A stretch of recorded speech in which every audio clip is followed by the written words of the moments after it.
Hey everyone, it's time for chapter 7, the Broadway Songbook.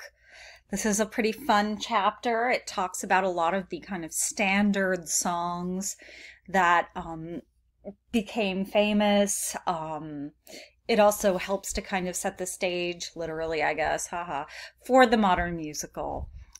So let's get started. We've got some pretty famous songwriters here: Cole Porter, the Gershwins, Rodgers and Hart. That's the same Rodgers who eventually collaborates with Hammerstein. Just like Hammerstein collaborated with Jerome Kern for Showboat. So they were partnered with other people, then merged with one another and made art. So when you hear things like Broadway Songbook, or when you hear American standards, this generally means songs from musicals are kind of independently popular, pre-1950s, and the quality of these songs transcended the plots of the original musicals that they were in. The song content itself was not tied to the plot of the musical. For example, a song like Anything Goes is basically, well, modern life is pretty wild, and I guess anything goes these days. That could go in any context, and it would be, relatively translatable.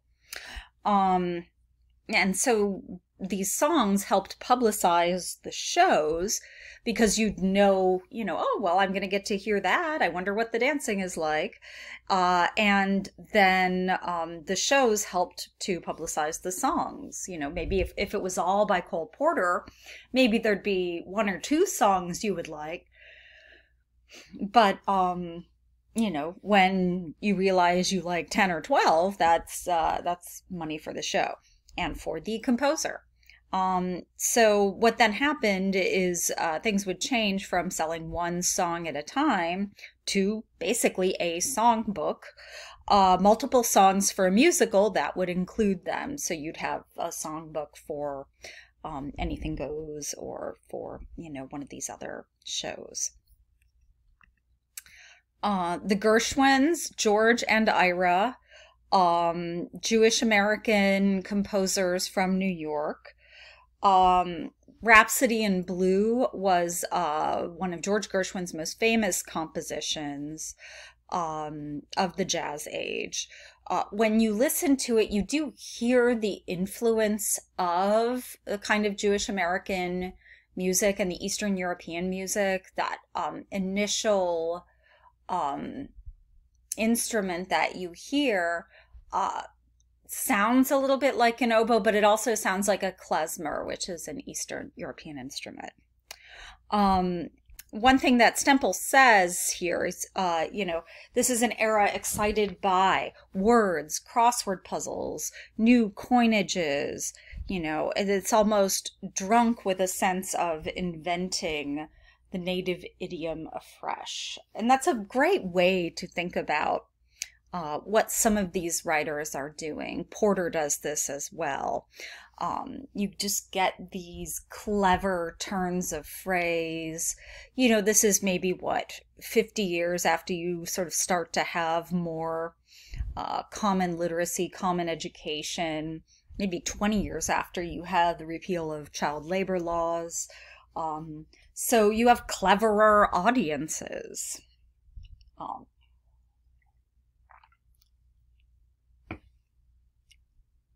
Yeah, so nice work if you can get it is a fun one. You have really clever rhymes, like, the only work that really brings enjoyment is the kind that is for girl and boy meant.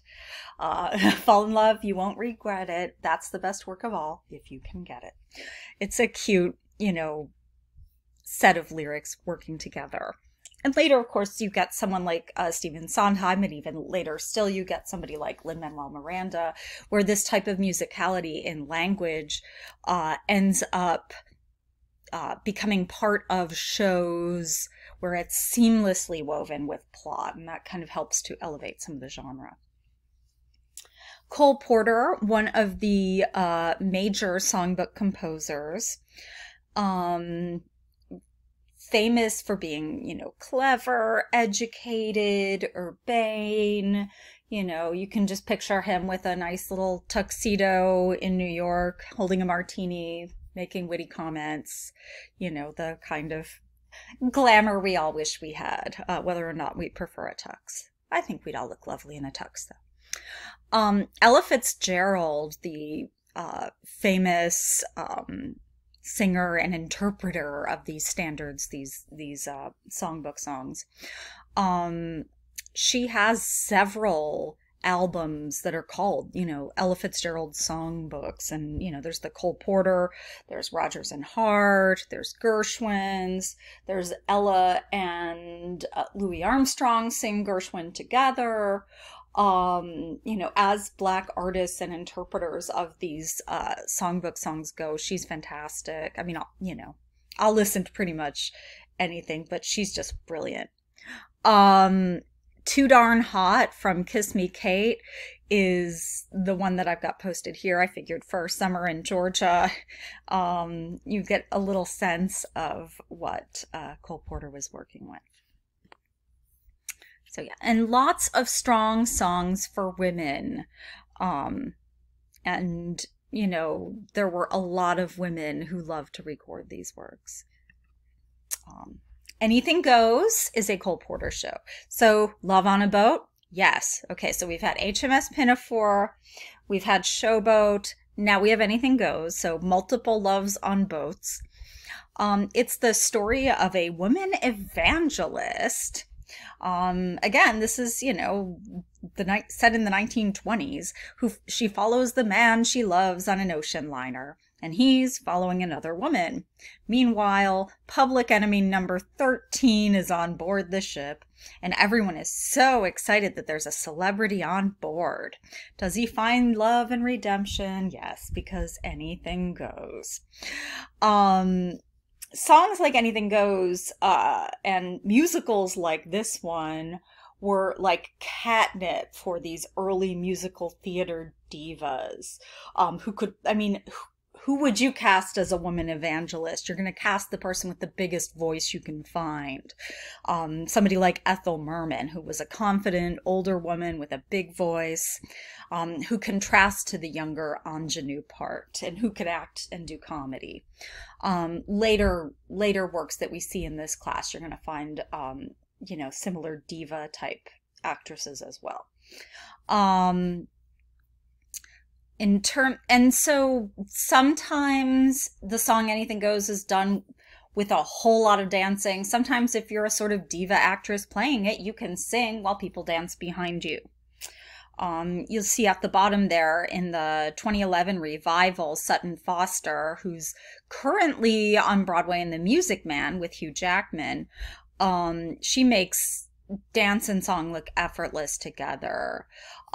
She looks like she can go on forever in this video. So it's great to see that type of endurance and skill together. In terms of, furthering the songbook idea that we've been talking about, songs like You're the Top do what we talked about with the Gershwins. They play with language, they play with pop culture.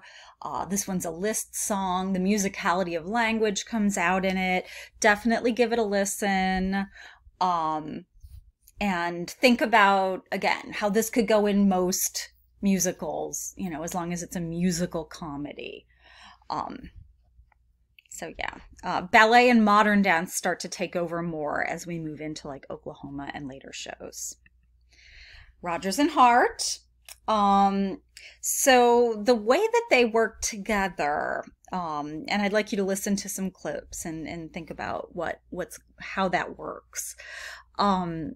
Rodgers would write the tune first, and then Hart would sort of build the lyrics around the most distinctive melodic phrase in it, and then he would expand on it. So yeah, there's one song that's relatively well known of theirs. It's called "We'll Have Manhattan," and anytime there's this kind of, well, one is "We'll have Manhattan" is a repeating lyric. But also "We'll turn Manhattan into an Isle of Joy." Things kind of center around that as well. Um, so yeah, if you are a person who likes clever songs, this is a great module for you. Enjoy listening to these. Enjoy thinking about the wordplay from these unique songs and how it gets carried forward into more recent works.